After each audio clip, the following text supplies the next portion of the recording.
ఆవిష్కరణ ఆధారిత వ్యవస్థాపకత కోసం పటిష్టమైన పర్యావరణ వ్యవస్థను నిర్మించడంపై రాష్ట్ర ప్రభుత్వం దృష్టి సారించిందన్నారు మంత్రి కొండపల్లి శ్రీనివాస్. ఆవిష్కర్తలకు సాధికారత కల్పించడమే లక్ష్యంగా ఏపీలోని రతన్ టాటా ఇన్నోవేషన్లో ఐడియా ఎక్స్‌ప్లోరేషన్ ప్రోగ్రామ్ స్పార్క్ను మంత్రి శ్రీనివాస్ ప్రారంభించారు.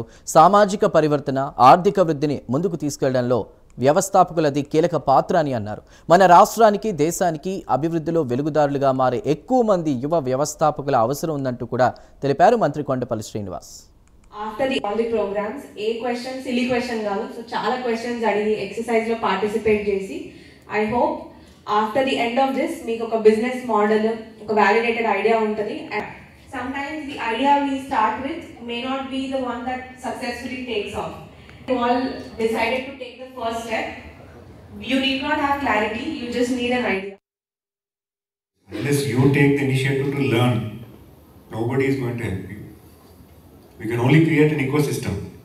Ecosystem create చేసి మీకు హెల్పింగ్ హ్యాండ్గా ఇవ్వగలుగుతాం. దాన్ని మీరు యూజ్ చేసుకొని మీరు అప్లిఫ్ట్ అవుతే అది మీకు బాగుంటుంది, రాష్ట్రానికి బాగుంటుంది.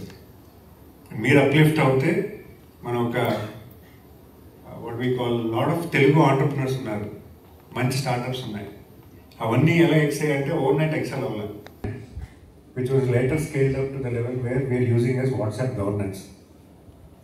అంటే ఇవన్నీ ఎక్కడ అంటే ఎక్కడో స్టార్ట్ అవ్వాలి. ఒక social economic problem, social problem